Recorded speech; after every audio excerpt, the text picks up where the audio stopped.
Começa agora o Trajetória, um programa sobre a memória viva de professores e pesquisadores da Universidade de São Paulo.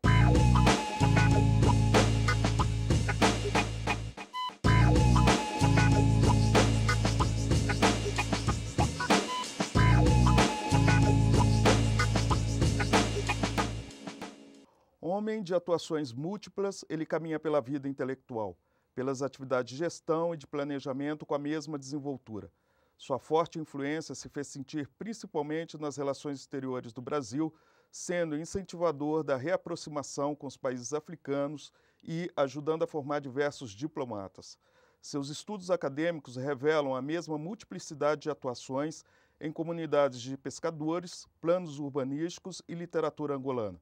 Suas profundas raízes na África, porém, revelam talvez a face mais apaixonada do intelectual ligado em seu tempo e em seus espaços. O entrevistado Trajetória de hoje é Fernando Albuquerque Mourão, professor da Faculdade de Filosofia, Letras e Ciências Humanas da USP. Professor Mourão, é um grande prazer tê-lo aqui conosco. Pois é, professor, o senhor tem essa trajetória que abrimos aqui o programa. Perfeito. E, além dessa trajetória toda, o senhor começa, na contemporaneidade, uma nova fase ligada aí à Faculdade de Direito. Que fase seria essa? Bom, porque veja, na minha fase derradeira na Faculdade de Filosofia, eu passei a dar cursos de Relações Internacionais. E aí me interessei muito pelo campo da filosofia. E acabei no campo específico da filosofia do direito.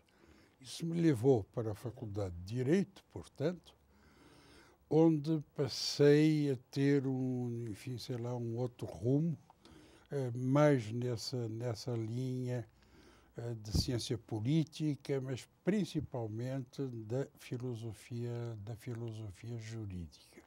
Isso talvez fosse a última fase. E atualmente, mesmo hoje depois de velho, estou pensando em coisas do futuro e novas utopias. E estou preparando um curso sobre riscos na sociedade cibernética. Pois é, o senhor é um pesquisador, né, inquieto, né, já passou por diversas fases do pensamento brasileiro em relação às questões internacionais.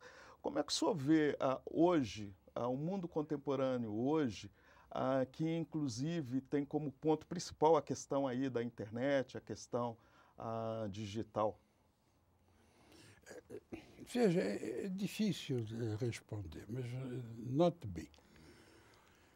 Todo mundo fala em sistema digital, mas o sistema digital passa a ser para o comum das pessoas, é um caixote que se chama digital, mas ninguém tem ideia nenhuma do que vem a ser a relação do sistema digital com a física quântica, que leva, portanto, à possibilidade de você trabalhar com N infinito variáveis, não é?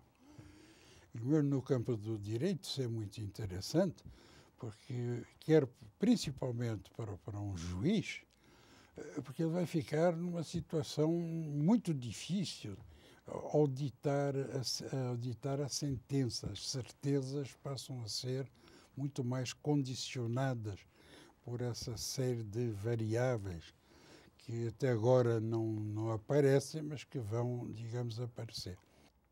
No caso, por exemplo, nós temos hoje o que se pode chamar, né, uma terceira revolução industrial, praticamente indo para uma quarta revolução industrial. Como é que o senhor vê esse processo, principalmente envolvendo aí a questão da cooperação entre os países?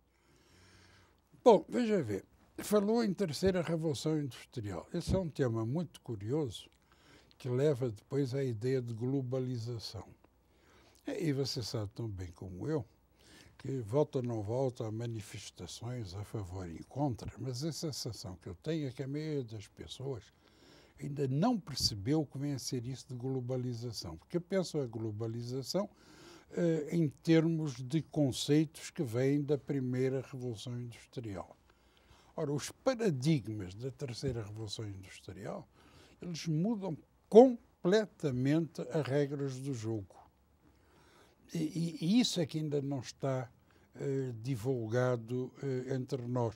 Veja, antigamente você ia criar uma indústria, ver o que é o custo de salários, o custo de materiais, o custo dos insumos, etc, etc, etc.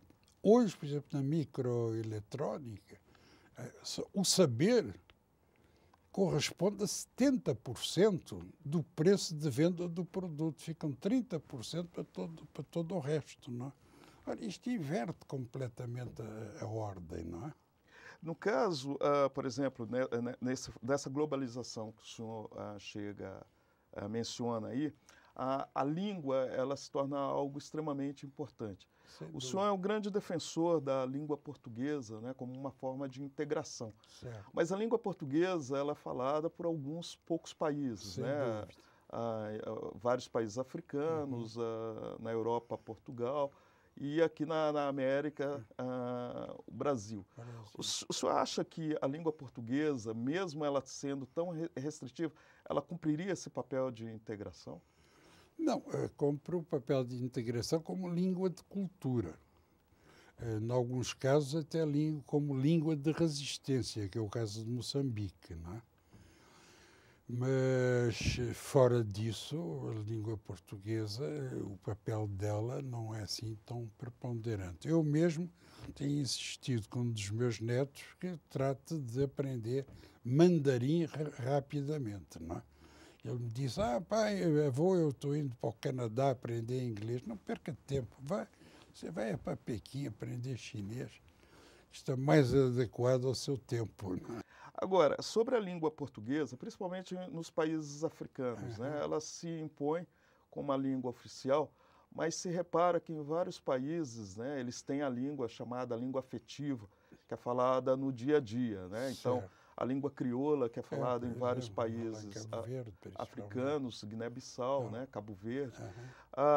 E fica um grande conflito, né? Uma língua que é falada no dia a dia, mas a língua oficial falada dentro das universidades do conhecimento é português.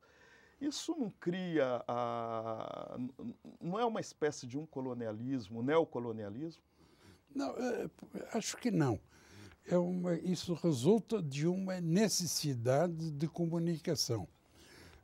O que acaba de dizer talvez, é correto, talvez no caso de Cabo Verde, em que o crioulo realmente é a língua corrente a todos os níveis do país, não é?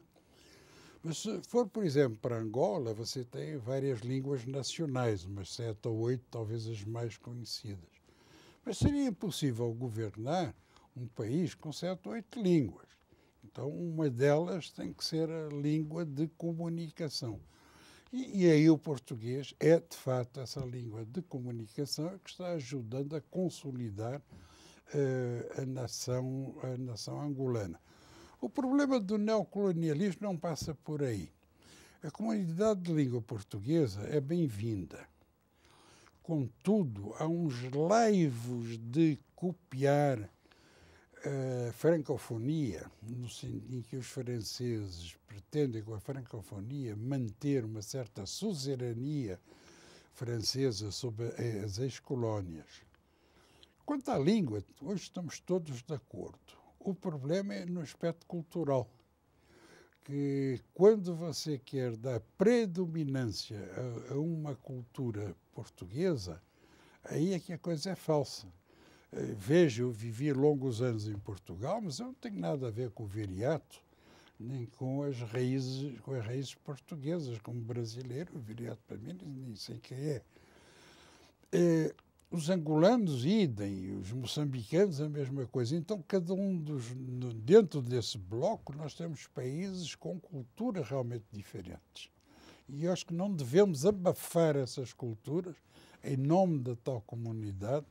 Portanto, não me agrada a ideia de lusofonia, quer dizer, prefiro a ideia de países de língua portuguesa, porque senão nós estamos repetindo, um grande logro que surgiu quando os portugueses se utilizaram do Gilberto Freire, no fundo, para falar do mundo Lusíada, disso tudo, que no fundo foi uma construção política. Não é? Inclusive, nós temos um depoimento de uma pessoa que vai falar justamente sobre essa questão da internacionalização dos países africanos. Vamos assistir? Manu se torna professor da universidade, cria o Centro de Estudos Africanos, o primeiro Centro de Estudos Africanos no Brasil, edita a primeira coleção de África de literatura, coleção esta que obteve vários prêmios e difundiu no Brasil escritores que mais tarde seriam publicados por outras editoras. Então é um movimento que foi iniciado pelo Fernando Mourão, Estudos de África Negra pelo Fernando Mourão. Ele sensibiliza, a partir do governo Jânio Quadros, o Itamaraty, para a importância das relações com a África. Ele e alguns outros diplomatas e outros intelectuais, diplomatas, acabam por fortalecer esse vínculo do Brasil com a África, o que fez com que o Brasil, por exemplo, reconhecesse, foi o primeiro país do mundo a reconhecer a independência de Angola. Além de trabalhar com a África, Mourão é uma das pessoas que introduzem na Universidade Brasileira o estudo de relações internacionais. Com o Marota Rangel, que é pioneiro no direito internacional, um dos pioneiros do direito internacional do Brasil, os dois se associam. Se associam a um grupo da Universidade de Brasília, se associam ao Itamaraty. Mourão orienta a tese de vários diplomatas. Não é? E aí Mourão passa a trabalhar na área de relações internacionais, dentro de um enfoque que conjuga o direito, a economia, a história diplomática, a história de tratados e a sociologia.